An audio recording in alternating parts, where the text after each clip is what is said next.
मरने वाले व्यक्ति को क्या करना चाहिए? इसी का उत्तर सुखदेव जी ने दिया है और यही भागवत कथा है। एक मरने वाले व्यक्ति को क्या करना चाहिए, इस कर्तव्य का हमें ज्ञान हो जाए, क्योंकि हम आप सब मरेंगे। तो मरने वाले को क्या करना चाहिए? बहुत बड़ी फैक्ट्री लगा लेनी चाहिए, बहुत बड़ी बिल्डिंग बना लेनी चाहिए, बहुत बैंक बैलेंस कर लेना चाहिए, बहुत सारी वस्तुओं का संग्रह कर लेना चाहिए। कहते नहीं नहीं, एक मरने वाले व्यक्ति को मरने के पहले इतना कर लेना चाहिए कि जब मरने का समय आए तो केवल भगवान की याद आवे और किसी की याद आवे। यही करना। राजा परीक्षित कहते, सुखदेव जी कहते हैं कि वरीयाने सते प्रश्न, हे राजन तुम्हारा प्रश्न बहुत श्रेष्ठ है। वरीयान एसते प्रश्न, तुमने जो प्रश्न किया है ये वरीयान है, श्रेष्ठ है। ऐसा ही प्रश्न करना चाहिए। प्रश्न करना भी सबको नहीं आता। पहली बात तो सुखदेव जैसे महापुरुष जीवन में मिले ये बड़ा दुर्लभ है। और अगर मिले आपको कोई महान संत, कोई भगवत भक्त, कोई ज्ञानी पुरुष मिले तो उनसे क्या पूछना चाहिए ये पूछना भी लोगों को नहीं आता। लोग क्या पूछते हैं, बोले महाराज बेटे का ब्याह नहीं हो रहा है, बेटे का ब्याह कब होगा? महाराज फैक्ट्री बंद हो गई है, फैक्ट्री कैसे चलेगी? एक मामला बहुत बेतुका फंसा हुआ है, वो ठीक कैसे होगा? बोले सुखदेव जैसे महात्मा संत जीवन में मिले, ऐसे परमहंस योगी महात्मा जीवन में मिले ये बड़ा दुर्लभ है। अगर मिले तो उनसे ऐसे प्रश्न नहीं पूछना, मिले ये बड़ा दुर्लभ है। अगर मिले तो उनसे ऐसे प्रश्न नहीं पूछना चाहिए। उनसे ये पूछो भगवान के चरणों की भक्ति कैसे मिलेगी, भगवान का दर्शन कैसे होगा, हमारा ये मानव जीवन सफल कैसे होगा, ये मानव जीवन क्यों मिला है, इस जीवन को पा करके हमें क्या करना चाहिए, इस प्रकार का प्रश्न पूछना चाहिए। कोट पटांग प्रश्न नहीं पूछने। लोग ऐसे ऐसे प्रश्न करते महाराज की।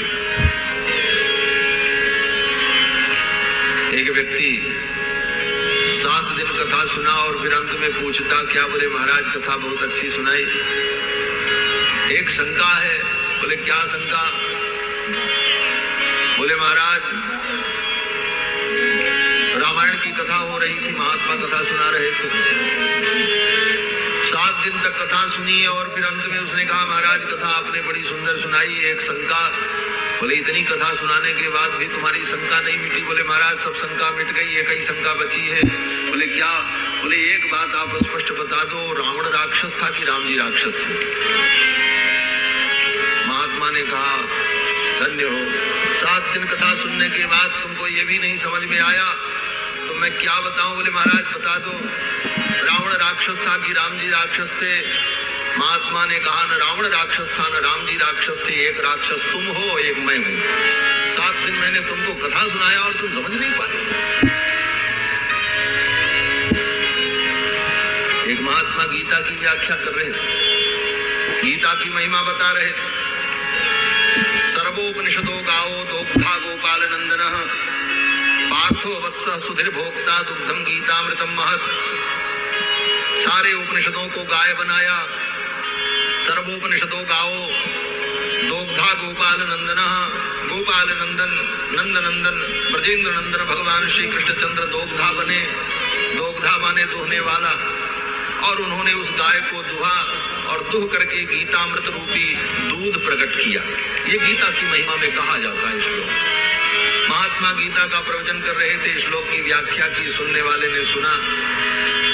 सुनने के बाद अंत में उसने कहा महाराज बहुत बढ़िया व्याख्या आपने सुनाई, बड़ा आनंद आया, एक बात समझ में नहीं आई। बोले क्या?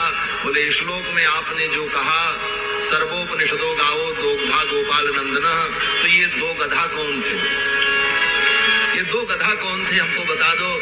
महाराज ने कहा एक गधा तुम हो, एक मैं हूं, और क्या बताऊं, अभी तक तुमको यही नहीं समझ में आया। तो कहने का तात्पर्य कि ऐसे ऊट पटांग प्रश्नों से कभी कुछ प्राप्त नहीं होता। बहुत ज्यादा जिज्ञासु बनते हैं तो क्या प्रश्न करेंगे, बोले महाराज सुदामा जी के पिताजी का क्या नाम था, सुदामा जी के पिता के नाम को जान करके क्या करोगे, उनका पिंडदान करोगे कि श्राद्ध करोगे, क्या करना है। और वेद व्यास जी सबके बाप दादा और पुरखा का नाम ही लिखते तो पूरा ग्रंथ तो केवल लोगों के पुरखों के नाम लिखने में ही चला जाता, फिर विषय वस्तु का प्रतिपादन कहाँ होता। सुदामा के बाप कौन थे, उनकी माँ कौन थी, वो उतना महत्वपूर्ण नहीं है। महत्वपूर्ण तो ये है सुदामा जी की भक्ति क्या थी, सुदामा जी के अंदर ज्ञान कैसा था, सुदामा जी के अंदर त्याग कैसा था, ये अनुकरण है। कथा सुनेंगे तो लोग प्रश्न करेंगे महाराज श्रवण कुमार के माता पिता का क्या नाम है। श्रवण कुमार के माता पिता का नाम जानना जरूरी नहीं है, जानना जरूरी यह है कि श्रवण कुमार के अंदर माता पिता के प्रति जो भक्ति थी वो भक्ति हमारे जीवन में। आपको सुनकर के आश्चर्य होगा, आज से 20 वर्ष पहले एक बार मैं एक जगह कथा करने गया, सच्ची घटना है। एक सज्जन ने प्रश्न किया और ऐसा प्रश्न महाराज की हमने कभी सोचा ही नहीं था कि ऐसा भी प्रश्न कोई करेगा। उस व्यक्ति ने पर्चे पर लिख करके भेजा, बोले महाराज हनुमान जी महाराज जब लंका में गए तो हनुमान जी के पूंछ में कपड़ा लपेट करके आग लगाई गई, तो हनुमान जी के पूंछ में किस राक्षस ने आग लगाई थी, उसका नाम क्या? अब बताओ, अब कहां से ढूंढ के लाओ? किस राक्षस ने हनुमान जी के पूंछ में आग लगाई, ये जान करके क्या करोगे? गोस्वामी तुलसीदास जी ने नहीं लिखा, वाल्मीकि महर्षि ने नहीं लिखा, तो क्यों नहीं लिखा? बोले महर्षि ने विचार किया होगा, जिस पापी ने राक्षस ने हनुमान जी जैसे भक्त के पूंछ में आग लगाई, ऐसे पापी का तो नाम लेना भी पाप है, इसलिए नाम नहीं लिया। अब इस प्रकार के प्रश्नों से कोई कल्याण नहीं होता। प्रश्न तो ऐसा हो जिस प्रश्न के सुनते ही वक्ता के हृदय से भगवान की कथा प्रवाहित होने लगे।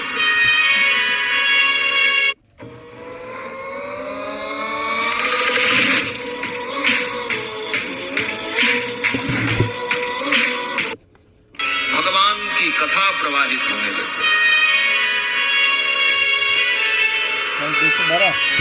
पार्वती जी ने जब प्रश्न किया कि भगवान कौन है, भगवान अवतार क्यों लेते हैं, ये सब प्रश्न जब पार्वती जी ने किया तो भगवान शंकर का मन प्रसन्न हो गया और भगवान शंकर ने कहा, पूछे रघुपति कथा प्रसंगा सकल लोक जग पावनी गंगा। आपने ऐसा सुंदर प्रश्न किया, आपके इस प्रश्न के उत्तर से सारा लोक पवित्र हो गया। बड़ी आने सते प्रश्न, यहाँ पर सुखदेव जी भी कहते, राजन तुमने बहुत सुंदर प्रश्न, कृतो लोक हितम नृप, तुम्हारे इस प्रश्न से केवल तुम्हारा ही हित नहीं होगा अपितु लोक का हित होगा, सबका हित होगा। और सुखदेव जी ने कहा, राजन सुनने के लिए तो बहुत विषय है, श्रोतव्यादीनि राजेंद्र नृणाम संति सहस्रशः, सुनने के लिए तो हजारों विषय, कव्वाली सुनो, गाना सुनो, चुटकुले सुनो, कुहड़पन सुनो, सुनने के लिए कभी, और सुन ही रहे लोग, जिसको जो सुनना हो सुनना। सुनने के लिए तो हजारों विषय, श्रोतव्यादीनि राजेंद्र नृणाम संति सहस्रशः, लेकिन क्या सुनना चाहिए? सुखदेव जी कहते हैं कि मानव जीवन कैसे सफल हो, उस ज्ञान को सुनना चाहिए। मानव जीवन की सफलता किसमें है? तो सुखदेव जी कहते हैं, राजन ये मानव जीवन बड़ा दुर्लभ है, ये बार बार नहीं मिलता, कभी कभी मिलता। आज आपको मिला है,